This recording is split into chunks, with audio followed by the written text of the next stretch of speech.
जा सकता था, लेकिन मेरे को दिखा नहीं।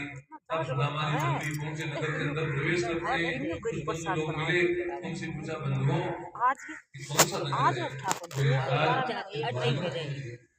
अब तो सुदामा जी बड़े प्रसन्न हुए। सुदामा जी बोल पड़े, अरे भैया, मेरा यहाँ एक मित्र रहता है जिसका नाम काना है। बोले, हाँ हाँ महाराज, ये जो मार्ग है यही मुख्य मार्ग, राजमार्ग है। सामने जो स्वर्ण का बड़ा महल दिख रहा है वही आपके मित्र का है।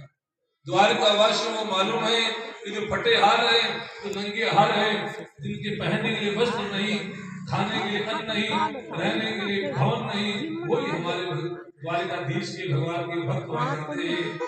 अब तो सुदामा जी पहुंचते हैं। राजमहल के बाहर एक बड़ा प्रकोटा है और एक बड़ा द्वार बना हुआ है। वहां जो द्वारपाल सेवा में रक्षक पहरेदार खड़े हैं। अंदर प्रवेश करने को रोक लिया। महाराज कौन हो, कहाँ जा रहे हो? सुदामा जी ने कहा, भैया मेरा मित्र रहता है यहाँ पर। बोले, आपका मित्र? क्योंकि द्वारपालों को तो मालूम था कि हमारे यहाँ के राजा महाराजा द्वारकाधीश ठाकुर कृष्णचंद्र, जिनके बड़े बड़े राजा ही मित्र हैं, उनको क्या पता कि ये भिखमंगा फटे हाथ नंगे हाथ। कोई जमाने में हमारे द्वारकाधीश का लंगोटे यार हुआ करता था। बोले, क्या नाम है आपके मित्र का? बोले, मेरे मित्र का नाम खाना है। बोले, महाराज इस नाम का तो कोई व्यक्ति नहीं है पूरे नगर में। उनको क्या पता कि द्वारकाधीश राजाधिराज महाराज ठाकुर कृष्णचंद्र, जिनको कोई प्यार से प्रेम से खाना भी कह सकता है, और यहाँ ऐसा कोई व्यक्ति नहीं जो आपका मित्र हो सकता है। तो द्वारपाल ने प्रवेश नहीं दिया। सुदामा जी बाहर खड़े हो गए। वो द्वारपाल चले गए, दूसरे द्वारपाल आ गए, उन्होंने भी प्रवेश नहीं दिया। फिर वापस वही द्वारपाल आते हैं। उन्होंने विचार किया, अरे ये कोई व्यक्ति आया हुआ है, गया ही नहीं। तो सुदामा जी के फिर मन में विचार में ब्रह्म तो जग गया। अरे कृष्ण, तू सोचता होगा कि मैं कुछ लेने आया हूँ। अरे भैया, जिसके पास इतनी श्रद्धा है अपनी श्रद्धा से देता है। मेरे पास तो इतने अक्षत है, यही लेकर आया हूँ, लेकिन तू इतना बड़ा बन के बैठ गया है। मैं तेरे दरवाजे पर आ गया और तू इतनी दूर भी नहीं आ सकता मिलने के लिए। इतनी गरज सुदामा को भी नहीं है। इतनी गरज जब तेरे को मिलने की इच्छा नहीं है तो इतनी गरज सुदामा को भी नहीं है। सुदामा जी चलने लगे। फिर मन में सोचा कि मैं चला जाऊंगा, कहीं या कहीं मिलेगा तो कहेगा कि मेरे पास सूचना नहीं भेजी। तो द्वारपालों के पास में सुदामा जी आए। उनका बंधुओं, एक छोटा सा काम करो। बोले, महाराज बोलो, क्या काम है? बोले, आपके यहाँ के राजाधिराज महाराज द्वारकाधीश।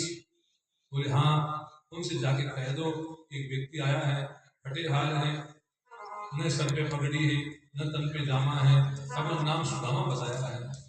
सुदामा जी की बात कह करके छोड़ के रुके। द्वारपाल सुनकर के तोड़े। अब उस परकोटे के बीच में और राजमहल के बीच में काफी लंबी दूरी थी। तो सब जगह सब पुराने जो जितने भी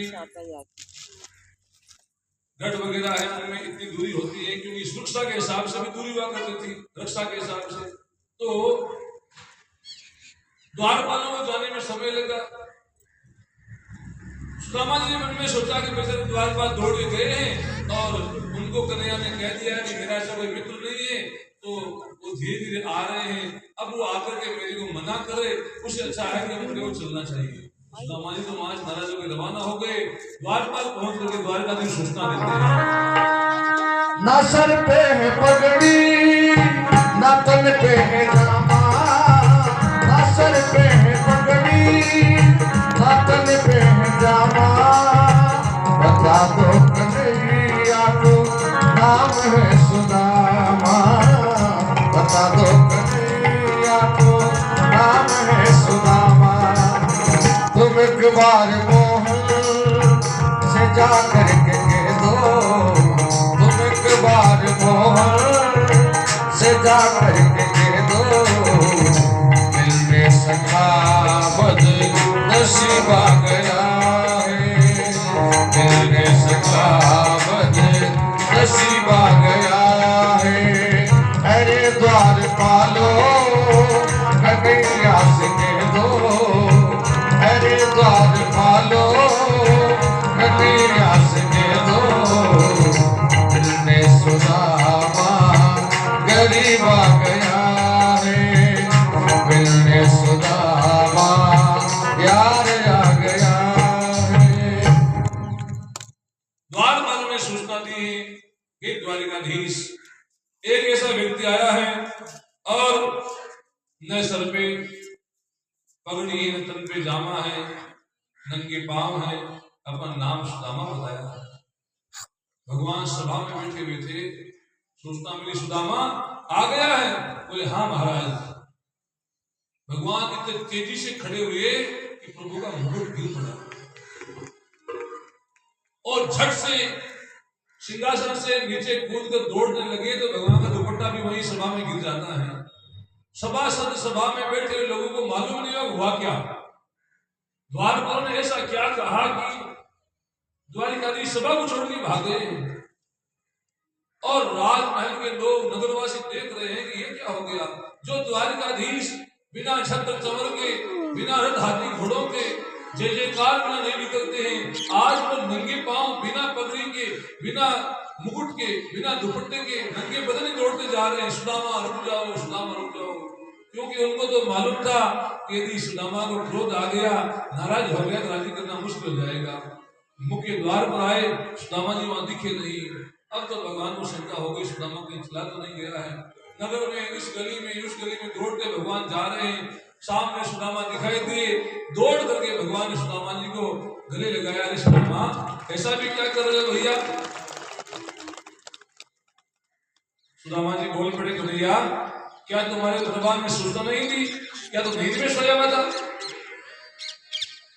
क्या मेरी आवाज नहीं पहुंची?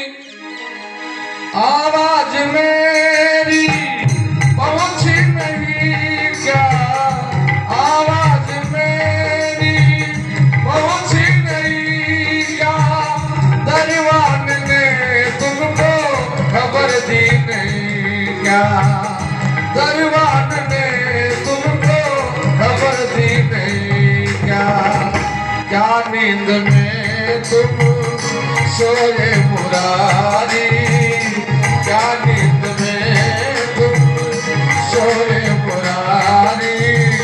तुमको पुकारे सुदामा पुजारी, तुमको पुकारे सुदामा पुजारी।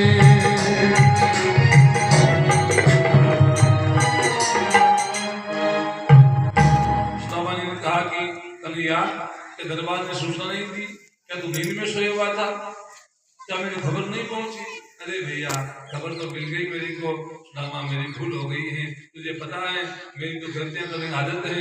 अरे तू मेरा मित्र है, तू मेरा सखा है, मुझे माफ करो। और बड़ी भगवान इस प्रकार